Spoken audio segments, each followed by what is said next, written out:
ఆయన ప్రాయశ్చిత్త దీక్ష మొదలుపెట్టిందే దేనికోసం? లడ్డూలో యానిమల్ ఫ్యాట్ కలిసిన నెయ్యి వాడారు. అది కోట్లాది మంది భక్తులు తిన్నారు. అందుకని ప్రాయశ్చిత్త దీక్ష నేను మొదలు పెడుతున్నాను అనేది కదా ఆయన ప్రధానంగా చెప్పింది. అట్లాగే దాంతోపాటు ఇంకా ఆయన ఏవేవో మాట్లాడారు. సనాతన ధర్మాన్ని కాపాడాలి, అట్లాగే సనాతన ధర్మాన్ని రక్షిస్తున్న కొంతమంది సాధువు సన్యాసులతో కలిసి బోర్డు ఏర్పాటు చేయాలి. ఇదంతా కూడా బీజేపీ లాంగ్వేజ్ని ఆయన మాట్లాడాడు. ఆయన లాంగ్వేజ్ కాదు అది నిజానికి. ఆయన ఒక రకంగా బీజేపీలో ఉన్న వాళ్ళలాగా మాట్లాడాడు తప్ప వేరేదైతే కాదు. ఎందుకంటే ఆయన జర్నీ చూసుకుంటే Pawan Kalyan journey mega family నుంచి వచ్చాడు. మెగా ఫ్యామిలీలో కొంతవరకు వాళ్ళు రేషనలిజం వాళ్ళకి కనపడుతుంది. మెగా ఫ్యామిలీలో చిరంజీవికి దేవుడి మీద నమ్మకం లేదు, వాళ్ళ అన్నకి లేదు. తను కూడా మా నాన్న ఇది పెడితే దీపంలో సిగరెట్ ముట్టించుకున్నాను అన్నాడు. ఇవన్నీ మాట్లాడాడు. దాంతో అతని సినిమాల్లో కూడా ఇవన్నీ గేల్ చేస్తున్నాయి. రెండవది, అతను 2 పెళ్ళిళ్ళు హిందువుల అమ్మాయిలు చేసుకుంటే ఒక పెళ్ళి క్రిస్టియన్ అమ్మాయిని చేసుకున్నాడు. వాళ్ళ పిల్లలు కూడా క్రిస్టియన్స్ వాళ్ళు ఇద్దరు. అందుకనే నిన్న పోలేన అంజన అమ్మాయి తిరుమలలో డిక్లరేషన్ ఇచ్చింది. అమ్మాయి మైనర్ కాబట్టి ఫాదర్గా తను కూడా డిక్లరేషన్లో సంతకం పెట్టాడు. అంటే క్లియర్గా తనేమో క్రిస్టియన్ పెళ్లి చేసుకున్నాడు, క్రిస్టియన్ ఫ్యామిలీలో ఉన్నాడు, తను కూడా బ్యాప్టిజం తీసుకున్నాడు. మళ్ళీ ఒక పక్కేమో తను సనాతన ధర్మానికి ఛాంపియన్ లాగా మాట్లాడు. దానివల్ల అతని మీద విమర్శలు వచ్చాయి. అంటే ఇతను సనాతన ధర్మం ఉన్నప్పుడు మరి నువ్వెందుకు క్రిస్టియన్ పెళ్లి చేసుకున్నావు అన్న విమర్శలు వచ్చాయి. సో నువ్వు ఎలాగా కాపాడుతావని. ఇప్పుడు ఫర్ ఎగ్జాంపుల్ ఇదే చంద్రబాబు ఆయనూరు మన కరుణాకర్ రెడ్డి, బొమ్మన కరుణాకర్ రెడ్డి కూతురికి క్రిస్టియన్ మ్యారేజ్ చేశాడని ఒక దుష్ప్రచారాన్ని మొదలుపెట్టి ఆయన తగడని చెప్పారు. అట్లాగే వైవి సుబ్బారెడ్డి భార్య బైబిల్ పట్టుకుంటున్నాము. మరి పవన్ కళ్యాణ్కి ఏమి హక్కు ఉంటుంది? ఆయన ఇంకా వాళ్ళన్న కూతురు ఈయనైతే పెళ్ళే చేసుకున్నాడు కదా మరి. సో కరుణాకర్ రెడ్డి కూడా మీ బాలకృష్ణ కూడా వచ్చాడు మా కూతురు పెళ్ళికి, ఆయన అడుగు నేను క్రిస్టియన్ చేశానా అని కూడా ఆయన రిటార్డ్ ఇచ్చాడు. అంటే వీళ్ళు ఇలాగా జగన్ క్రిస్టియన్ కాబట్టి అక్కడ ఎవరున్న క్రిస్టియన్కి ఏదో ఒక లింక్ పెట్టేసి చేశారు. మరి పవన్ కళ్యాణ్ దాన్ని ఎలా సపోర్ట్ చేసుకుంటాడు అనేది ఇక్కడ ప్రాబ్లం. ఇక్కడ ఏంటంటే ప్రతిదీ రాజకీయం అయిపోయి వ్యక్తిగతము, మతము, అన్ని విషయాల్ని రాజకీయాలకు వాడుకోవడం అనేది దేశంలోనే అన్ని పార్టీలు చేస్తున్నాయి. ఇంకా ఆంధ్రప్రదేశ్లో చెప్పాల్సిన అవసరం లేదు. జగన్ చేస్తాడు, చంద్రబాబు చేస్తాడు, పవన్ కళ్యాణ్ వీళ్ళిద్దరికంటే ఎక్కువ చేస్తాడు. అలాగా పవన్ కళ్యాణ్ ఈ లడ్డు అంశాన్ని చంద్రబాబుకి ఇబ్బందికరంగా మారే పరిస్థితిలో నుంచి తను దాన్ని డైవర్ట్ చేశాడు. సో ఒక రకంగా నేను అందుకనే కట్టప్ప అని కూడా మొన్న అన్నాను. ఎందుకన్నానంటే చంద్రబాబుని కాపాడడమే పవన్ కళ్యాణ్ ఈ 10 ఏళ్ళుగా చేస్తున్నాడు. చంద్రబాబు అధికారంలో ఉన్నప్పుడు చంద్రబాబుని కాపాడడం కోసమే జగన్ ఎక్కడ ఉద్యమాలకు సంబంధించి లేకపోతే యాక్టివిటీకి సంబంధించి అనౌన్స్ చేసినా అక్కడికి ముందుగానే దాన్ని డైవర్ట్ చేయడానికి వెళ్ళిపోయేవాడు తను. సో తర్వాత జగన్ అధికారంలో ఉన్నప్పుడు కూడా తను జగన్కి వ్యతిరేకంగా అనేక చోట్ల ఇదే పనులు చేశాడు. అంటే అతని జర్నీ చూసుకున్నప్పుడు ఒకవైపేమో సెక్యులర్ లేదా లెఫ్ట్ దీని నుంచి కనబడుతుంది అతని జర్నీ. ఎందుకంటే బిగినింగ్లో మాస్టర్జీతో తిరిగేవాడు. మాస్టర్జీ అంటే దళిత గద్దర్ అని చెప్పుకోవచ్చు. సో ఆయనతో ఎక్కువగా తిరిగేవాడు, గద్దర్తో అసోసియేట్ అయ్యేవాడు. తర్వాత సమాజం గురించి మాట్లాడేవాడు. వాళ్ళ అన్న పార్టీ పెట్టినప్పుడు కూడా నాలాంటి చాలామందిని ఆయన కలిశాడు. నేను కూడా అప్పట్లో 2 సార్లు, నేను చంద్రశేఖర్ అని మానవ హక్కుల కార్యకర్త, ఆయన లాయరు, చుండూరు లాయరు, ఇలాగా మాలాంటి చాలామందిని ఆయన దళిత, కమ్యూనిస్టు, ఈ బ్యాక్గ్రౌండ్ ఉన్న బహుజన నాయకులు వీళ్ళందరినీ ఆయన కలిశాడు పవన్ కళ్యాణ్. సో ఆ తర్వాత కూడా చెగువెరని తన ఆదర్శ నాయకుడిగా చెప్పుకున్నాడు. భగత్ సింగ్ గురించి చెప్పేవాడు. ఇలాగా ఒక లెఫ్ట్ దీని నుంచి తర్వాత కాన్సీరామ్ అండ్ మాయావతి వీళ్ళతో, ముఖ్యంగా మాయావతితో అసోసియేట్ అయ్యాడు, దళిత్ అన్నాడు. తర్వాత సిపిఎంని కలిశాడు. అక్కడి నుంచి జర్నీ అతనిది బీజేపీలోకి వచ్చేసింది. ఆర్ఎస్ఎస్ కార్యకర్తలాగా ఆయన మాట్లాడడం మొదలుపెట్టాడు. సో ఇది అంటే పవన్ కళ్యాణ్కి ఇవాళ రాజకీయ నాయకులు కరెక్ట్గా పవన్ కళ్యాణ్ కూడా సూట్ అవుతాడు. ముందు నుంచి నాలాంటి వాళ్ళు చాలామంది చెప్తున్నాం. ఏదైనా ఆయన మాట్లాడేది మనం చూడకూడదు. ఎవరు మాట్లాడుతున్నారు, ఏం మాట్లాడుతున్నారు అనేది ఇంపార్టెంట్ కాదు. ఏమి చేస్తున్నారు అనేది ఇంపార్టెంట్. నీకు యాక్ట్లో దొరికిపోతారు. మాటల్లో ఏదైనా మాయ చేయొచ్చు, కానీ యాక్ట్లో నువ్వు చేసే పనిలో ప్రతి ఒక్కరూ దొరికిపోతారు. నువ్వేం చేస్తున్నావు అనేది ఇంపార్టెంట్, ఏం మాట్లాడుతున్నావు అనేది. అట్లా ఆయన ఏమేమి మాట్లాడినా ఆయనకి పదవి కావాలి, పవర్ కావాలి, తను దానికోసం ఎవరితోనైనా గెలుస్తాడు అనేది పవన్ కళ్యాణ్ జర్నీ చూస్తే మనకు అర్థమవుతుంది. ఇది పవన్ కళ్యాణ్ ఒకడే కదా, అందరి రాజకీయ నాయకులు ఇదే చేస్తున్నారు. ఎవరికి తేడా లేదు. ఇవాళ ఏంటంటే ఎవరికి పార్టీ అజెండా లేదు, లేకపోతే ఐడియాలజీ అనేది ఏమీ లేదు.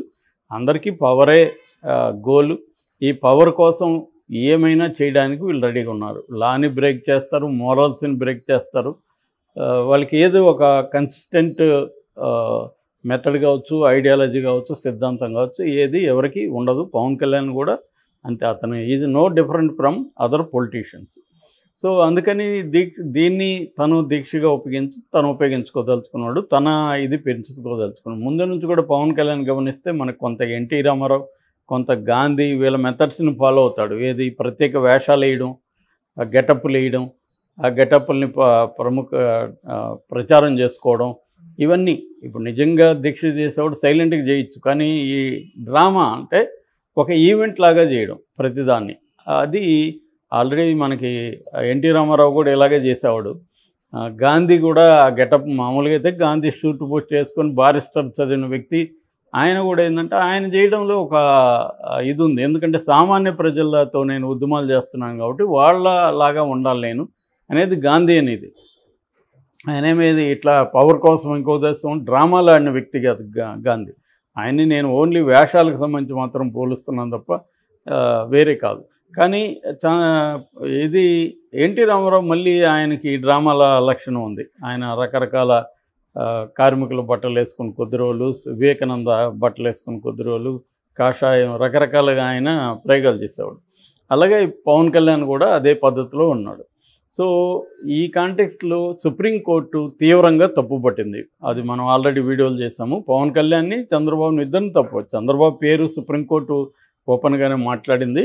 కాకపోతే పవన్ కళ్యాణ్ కూడా వస్తుంది. ఎందుకంటే ఈయన కూడా చంద్రబాబు కంటే ఎక్కువ సపోర్ట్ చేశాడు. ఈయన కల్తీ జరిగిందని ఈయన దీక్ష చేశాడు. కల్తీ జరగలేదని సుప్రీంకోర్టు చెప్తుంది. అంటే కల్తీ జరిగిన నెయ్యిని వాడలేదని సుప్రీంకోర్టు చెప్పింది. కల్తీ జరిగిందా లేదా అనేది నిర్ధారణ కాలేదు. ఎట్లా నిర్ధారణ కాలేదు? ఇచ్చిన సంస్థ కాఫ్ అనే సంస్థ ఎన్డీడీబీ వాళ్ళది ఫాల్స్ పాజిటివ్ కూడా ఉండొచ్చు అని చెప్పింది. అంటే మీకు గ్యారంటీగా ఇది పాజిటివ్ అని చెప్పలేదు వాళ్ళు. ఫాల్స్ పాజిటివ్ కూడా ఉండొచ్చు అన్నప్పుడు నువ్వు ఇంకొక 1-2 టెస్టులు చేయించాలి.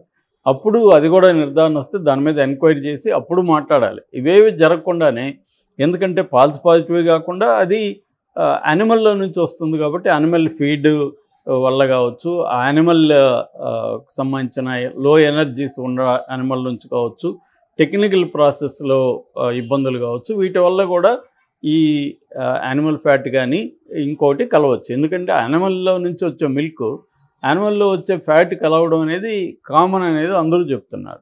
అది ఏదో మైనర్ వ్యవహారం తప్ప అది మేజర్గా కలిపితే లడ్డూలో కంప్లీట్గా అసలు ఎవరు తినలేరు.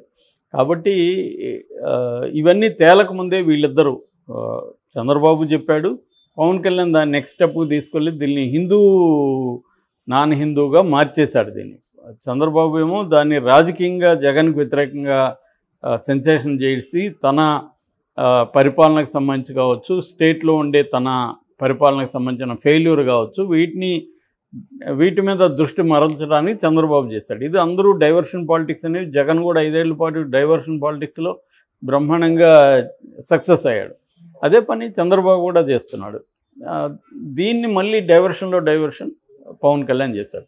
అయితే సుప్రీంకోర్టు తప్పుపట్టేసరికి సుప్రీంకోర్టు నిజానికి పవన్ కళ్యాణ్ సారీ చెప్పాలి, సుప్రీంకోర్టుకి, హిందువులకి సారీ చెప్పాలని, చంద్రబాబు సారీ చెప్పాలా, పవన్ కళ్యాణ్ సారీ చెప్పాలని దేశవ్యాప్తంగా కూడా డిమాండ్ వస్తుంది. అది వదిలేసి తను మళ్ళీ ఒక యూటర్న్ తీసుకొని గత 5 ఏళ్లలో జరిగిన అనేక తప్పులకి ఇతను ప్రాయశ్చిత్తం చేస్తున్నా అంట. 5 ఏళ్ళు జరిగితే మీద కదా గవర్నమెంట్. అందుకనే మన ప్రకాష్ రాజ్ అదే అడుగుతున్నాడు, గవర్నమెంట్లో నువ్వు ఉన్నావు, నువ్వు డిప్యూటీ సీఎం, 5 ఏళ్లలో అవకతవకలు జరుగుంటాయి, అక్రమాలు జరుగుంటాయి, దాని మీద విచారణ జరిపించి చర్య తీసుకొని వాళ్ళని జగన్ను ఇంకొకరినో జైళ్ళల్లో పెట్టండి. అది చేయకుండా నువ్వు ఈ డ్రామాలేంటి, ఈ అవతారాలేంటి అని ప్రకాష్ రాజ్ కూడా అన్నాడు. ఆయన కరెక్ట్గానే అడిగాడు. ఎందుకంటే ఈ డ్రామాలు అవతారాలు కాదు ప్రజలకు కావాల్సింది, పని కావాలి. ప్రజల సమస్యలు బోల్డ్ ఉన్నాయి. ఆల్రెడీ నిన్న కూడా ఆటో వాళ్ళ ధర్నాలు చేస్తే మాకు అందలేదని వాళ్ళని పోలీసులు రానివ్వలేదు. సెక్షన్ 30 పెట్టి అక్కడ అరెస్టులు చేస్తున్నారు. సో విజయవాడ వరదల్లో దెబ్బతిన్న వాళ్ళకి సరైన హెల్ప్ సహాయం అందట్లేదు, అది చేయాలి. అట్లాగే విశాఖ ఉక్కు ఒకప్పుడు ఈయన సపోర్ట్ చేశాడు, 4200 మందిని తీసేశారు, వాళ్ళకి చేయాలి. వాలంటీర్లు ఈయన కూడా వాగ్దానం ఇచ్చాడు 10,000 ఇస్తాం మేమని. వాలంటీర్లు 2,50,000 మంది వాలంటీర్లు ఉద్యోగాలు పోయినాయి. సో దీన్నంతా కూడా పవన్ కళ్యాణ్ అడ్రస్ చేయాలి. బోలెడు సమస్యలు ఉన్నాయి. లా అండ్ ఆర్డర్ ప్రాబ్లం చాలా పెద్ద ఎత్తున ఉంది. దీన్ని ఈయన ఈ 100 రోజుల్లో ఏ సమస్యని తను పట్టించుకోవాలి. అప్పుడప్పుడు అదేదో కార్యక్రమం పెట్టి వాళ్ళ దగ్గర తీసుకోవడం అది మంచిదే, అదేం చెడ్డదేం కాదు. పవన్ కళ్యాణ్ అది చేయడాన్ని ఖచ్చితంగా అప్రిషియేట్ చేయాలి. కానీ మేజర్ ప్రాబ్లమ్స్ సూపర్ 6 అమలు చేయలేకపోవడం, ఇవన్నీ బాధ్యత తీసుకొని ఆయన చేయాలి తప్ప. అంటే గవర్నెన్సు, డెవలప్మెంటు, వెల్ఫేరు, ఈ 3 ఆస్పెక్ట్లలో పవన్ కళ్యాణ్ ఏం చేశాడు ఈ 100 రోజులు? జీరో, ఏమీ చేయలేదు. చేయకుండా ఈ లడ్డూకి సంబంధించి ఈ డ్రామా చేస్తూ ఇప్పుడు యూటర్న్ తీసుకొని నేను చేసింది దీక్ష లడ్డుకు కాదు అని ఆయన ఏమన్నా చెప్పగలడు.